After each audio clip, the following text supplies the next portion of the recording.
Budget पर पप्पू यादव ने सरकार को घेरा। स्वास्थ्य, शिक्षा और आरक्षण को लेकर सरकार से किए कई सवाल।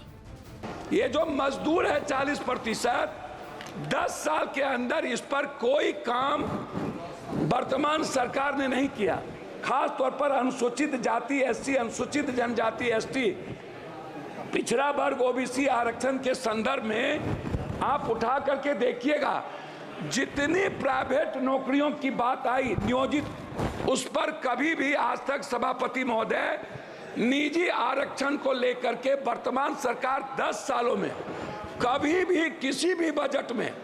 प्राइवेट आरक्षण को लेकर एसटी एससी अत्यंत पिछड़े वर्ग के लिए जब आपने सरकारी नौकरी खत्म कर दी, उसी का एक हिस्सा है बजट में जो आया है ओबीसी वर्ग के लिए, जिनकी राह में कठिनाई, छात्रों की pre 210 crore, post matric 10 crore, लगभग 921 करोड़, छात्रवृत्ति नेशनल फेलोशिप 55 करोड़, विदेशी शिक्षा की सब्सिडी स्कीम 25 करोड़ तथा छात्रावास योजना पर 45 करोड़ रुपया के अनुमानित, मतलब 2024 के बजट अनुमान के पिछड़े वर्ग के छात्रों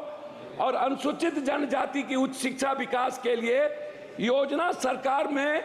बहुत कम घटा दिया एसटी एससी का और ओबीसी का। एक तरफ आप अत्यंत पिछड़ा ओबीसी एसटी एससी के आरक्षण को खत्म कर रहे हैं, एक तरफ उनकी इकोनॉमी को खत्म कर रहे हैं।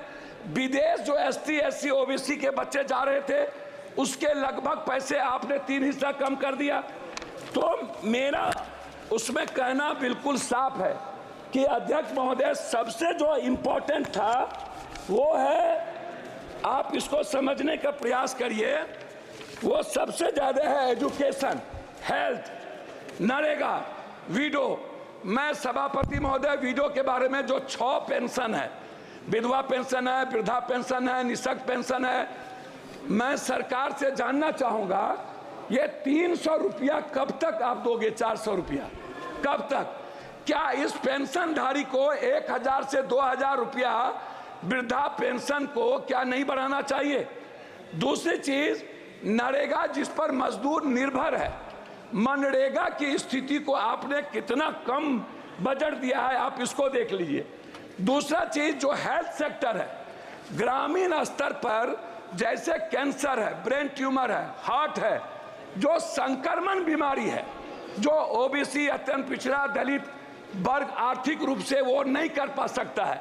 तो क्या आपने ऐसी कोई योजना बजट में कि जो ऐसा, आयुष्मान तो कहीं है फेल्योर है, तो क्या आप कोई ऐसी योजना जिसमें कैंसर, हार्ट, ब्रेन ट्यूमर, इसका इलाज फ्री और दवाई जो लगातार वृद्धि हो रही है, और ग्रामीण स्तर पर किसी भी अस्पताल का जहां डॉक्टर नहीं है, 76 अध्यक्ष महोदय 12 मिनट में 76% लगभग डॉक्टर नहीं है, लगभग टेक्नीशियन और लैब नहीं है, सरकारी अस्पताल कहीं भी दवाई नहीं देता है, गुणवत्ता नहीं है, मेडिकल सिस्टम नहीं है, आप इस पर नहीं कुछ बोले।